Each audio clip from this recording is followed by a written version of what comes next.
El monarca, donde los dogmas caen y la verdad se alza. Hoy continuamos con la serie Requiem para Dios. Si eres nuevo, te invito a escuchar la introducción, ya que allí aclaro algunos puntos importantes. Si no eres nuevo, te invito a compartir, comentar, calificar, suscribirse y todo lo que ayude a que este contenido llegue a muchas más personas. Una vez dicho eso, empecemos.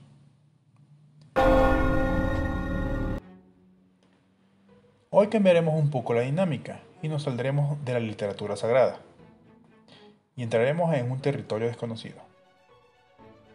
Hablaremos de la mitología de Dios o de los dioses, su origen, su auge y su caída.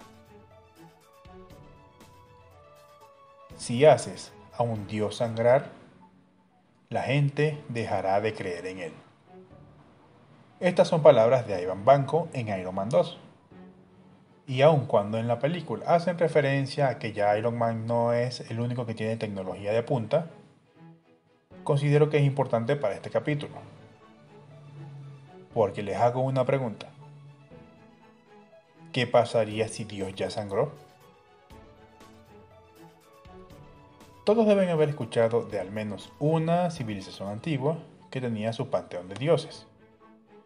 Dioses que reinaron por cientos o miles de años y cuya civilización se formó alrededor de ellos. Pues bien, antes de entrar en todo el detalle de estas religiones antiguas y sus dioses, entremos un poco en la mente humana. Hay algo que se conoce como mente colectiva o psicosis colectiva. Bueno, o no, y psicosis colectiva. Son términos que se parecen, pero en realidad no son lo mismo. La psicosis colectiva es la manifestación visceral del miedo, donde en una situación de alto estrés, las personas ven, sienten o hacen cosas que normalmente, entre comillas, no harían. Les doy un ejemplo. Imagínense que está en un lugar público, un centro comercial o algo así, y la gente empieza a correr de un lado para otro. Y de repente, entre la multitud, escuchan la palabra ¡Arma! Pues bien, en ese momento su cerebro va a entrar en modo pelea o corre. Y lo más seguro es que empiecen a ver armas por todos lados, o personas sospechosas con armas por todos lados. Esto pasa porque el cerebro ya se condiciona a una amenaza, a una imagen, y ven esa amenaza en todos lados. Un caso muy puntual de esto es el estrés postraumático sufrido por los soldados, que ante algunos estímulos que son muy normales, pues para ellos son señales de amenaza y generan una respuesta de defensa o de ataque. Otro ejemplo son los casos de E. coli que se presentaron en 1993 en Estados Unidos. Cuando empezó la contaminación por la comida, los reporteros dieron el nombre de la cadena de hamburguesas que estaba contaminada. Pero no especificaron qué restaurante de esa cadena era el que tenía los casos. ¿Qué pasa con esto? Esto causó un pánico masivo en todas las personas que habían comido en ese restaurante y comenzaron a enfermarse con síntomas psicosomáticos por miedo justamente a estar enfermos. Y así podría dar muchísimos ejemplos más. Pero en realidad el podcast no va de eso. El segundo término es memoria colectiva. Y aquí es donde entramos un poco más en el terreno de los dioses. Hay una teoría que dice que la mitología humana, en toda su vastedad, está basada en el miedo. Por eso hablé primero de la psicosis. Según esta teoría, las personas buscan darle significado a todo lo que les rodea y no pueden explicar, contener o controlar. Y de allí es donde nacen los dioses. Si ven todos los panteones antiguos, o la gran mayoría de los panteones antiguos, se darán cuenta que tienen todos la misma estructura. En la cabeza están los dioses alfa, el padre y la madre de todo. Ejemplos básicos, la mitología griega.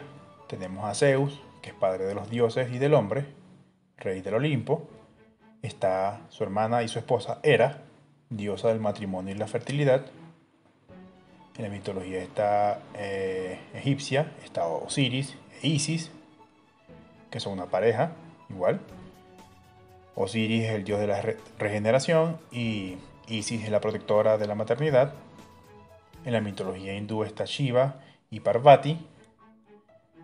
En la mitología mesopotámica está Anu, dios de los cielos, y Ki o Antu, dependiendo de cómo lo traduzcan, que es su contraparte femenina. En la mitología azteca está Ometecutli, nombre complicado, y Omecihualt, otro nombre complicado, que son la pareja de la creación. En la mitología yoruba está Obatala y Yemaya, padre de los orichas. Luego entramos a los dioses del miedo, como son los dioses de la guerra y de la muerte. Tenemos a Ares y a Hades en la mitología griega, a Horus y Osiris en la mitología egipcia, a Kali y a Yami en la mitología hindú, a Ninurta y Ereshkigal en la mitología mesopotámica, a Ogún e Iku en los yorubas, y así muchos de nuevo, muchos más. Hay dioses para el cielo, hay dioses para el sol, para la luna, para casi todo lo que represente una bendición o una fuente de miedo para los humanos. Esta estructura como tal se mantuvo por miles de años. Y como ya les dije, cada dios representa algún elemento del entorno humano y las cosas que afectan la vida. Esto fue así hasta la llegada del monoteísmo, que fue básicamente la tendencia que lo cambió todo, ya que presentó a un dios benevolente que no necesitaba sacrificio de carne o de sangre para dar su bendición. Esto lo toqué en el capítulo anterior. Este cambio en realidad es fácil de entender. Imagínense que ustedes viven en una cultura que requiere sacrificios humanos para apaciguar la furia de los dioses. Y luego llega alguien y les dice, oye, ¿sabes que hay un dios, el dios verdadero, entre comillas, que no requiere de eso? Solo necesita que creas en él. Pues ante este panorama, la decisión de en quién creer se torna un poquito menos complicada. Esta transición entre el politeísmo y el monoteísmo también tiene sus bases mitológicas, en lo que se conoce como los dioses primordiales. De ellos hablé en el primer capítulo. Pues bien, estos dioses primordiales son aquellas entidades que fueron los causantes verdaderos de la creación. Ellos son los arquitectos y los dioses que vinieron después son solamente los cuidadores del universo. Algunos dioses primordiales en la mitología son, por ejemplo, en la mitología griega está el caos, Gea, que es la tierra, Urano, que es el cielo, Erebo, que es la oscuridad, Nix, que es la noche, y Tártaro, que es el abismo. No son tanto personas o no tienen la figura antropomórfica como tal, pero son los creadores del universo según la mitología griega. En la cosmología del Heliópolis, en la mitología egipcia, está Nun, que representa el océano primordial. Y de allí nace Atum, el primer dios creador. En la mitología hindú está Brahma, que surge del océano cósmico y creador del universo. Y también está Purushka, que es de quien nacen todos los dioses. En la mitología nórdica está Ymir, un gigante primordial, de cuyo cuerpo nacen los 9 mundos. En la mitología mesopotámica es más o menos lo mismo que con Ymir, está Tiamat, la diosa del caos y del océano primordial.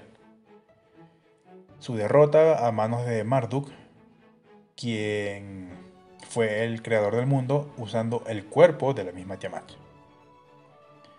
En la mitología azteca están esos dos dioses con los nombres complicados, Ometecutli y Omecihualt, que fueron los creadores de todo. En la mitología yoruba está Olodumare, la entidad suprema, y Orunmilla, creadora de la sabiduría primordial. Y me imagino que se estarán preguntando, sí, todo es muy interesante y todo lo que tú quieras, pero ¿qué tiene que ver esto? Pues bien, les explico. Aun cuando no lo parezca, la cultura monoteísta sigue el mismo patrón que todas estas culturas que les acabo de mencionar.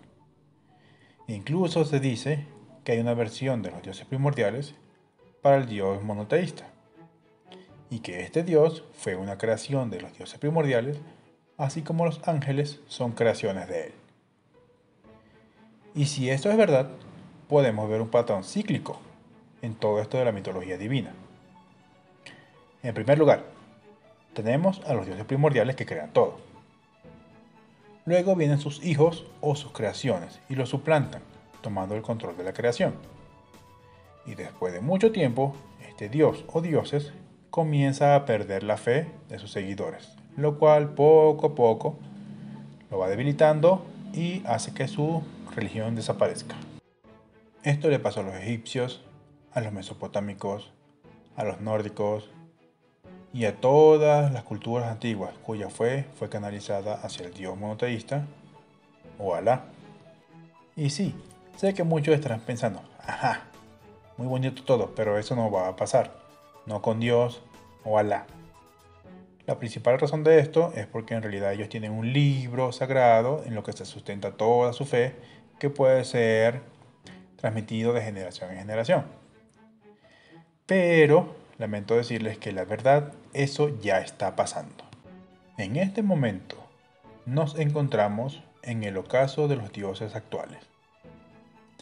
Toda la fe, la creencia, la voluntad humana, todo eso está siendo trasladado poco a poco a los nuevos dioses, que son la tecnología, el internet, las IA, las drogas, incluso la comida. Si quieren entender un poco el contexto o verlo de forma más gráfica, pueden ver la serie American Gods, aunque en realidad les recomiendo leer el libro. Este ocaso está sucediendo más que todo porque la gente ya no quiere creer en Dios, principalmente porque está condicionada a que todo lo que quieren se les dé inmediatamente, ya sea aprobación, estatus, satisfacción, placer, aburrimiento incluso. Y esto está pasando igual que pasó con los dioses antiguos. Ellos antes necesitaban carne y sangre para hacer su voluntad, si es que querían hacer su voluntad. Fue este capricho el que llevó a las personas al Dios benevolente, que solo necesitaba la fe, pero imponía ciertas reglas de conducta que eran requeridas para obtener su favor. Y ahora están los dioses nuevos que no piden, entre comillas, nada. Estos nuevos dioses te dan todo lo que quieres, cuando quieres y como quieres. Y lo peor de todo es que tú te esclavizas solo y por tu propia voluntad a ellos. Esto hace que la fe en el Dios benevolente vaya menguando poco a poco. Y de seguir así, en un par de décadas, o incluso menos, Dios o Alá serán solamente otra mitología más en el pasado de la humanidad. Y como diría Dumbledore, tiempos oscuros se acercan, Harry. Tiempos oscuros para Dios. Y este es el punto principal que me motivó a mí a crear este podcast. Dios es necesario. Ya sea que creas en Él como un ser supremo, como el universo, como la ley de la casualidad, en realidad eso no importa. Si vamos al principio del capítulo, te mencioné la memoria colectiva. Todos sabemos en nuestro interior que hay algo más grande que la humanidad. Y ciertamente eso no es la tecnología. La idea de este capítulo y de este podcast es darles una visión diferente, más real, más palpable de Dios, para que con tu fe, la energía que esta fe genera, se la puedas dar a Él y se pueda detener el ocaso de los dioses. Y quizás haya esperanza para el futuro.